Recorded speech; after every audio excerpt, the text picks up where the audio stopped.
I'm Leroy, Automotive Specialist for Milwaukee Tools UK. I'm part of the Job Site Solutions team and I'm here at Flegg Projects with James in the workshop and we're talking about our new M18 compact wrenches. So James, can you tell us a little bit about yourself and what you do here? Here at Flegg's we maintain a fleet of 50 vehicles ranging from vans, trucks, 4x4s, cars. We also service, inspect, repair and anything to keep the wheels turning. So you've got both the compact and the mid-torque. Can you tell me a little bit about the tasks you perform with both tools? Yeah, it's great for interior work, engine work as well for vans. It's light, durable, it's very stubby, which is brilliant. I mean, compared to other brands, they're big, bulky.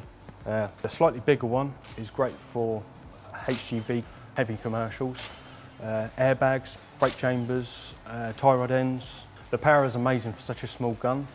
It has the same power as one of the bigger guns that I've got. It's smaller and lighter, getting to the hard to reach areas.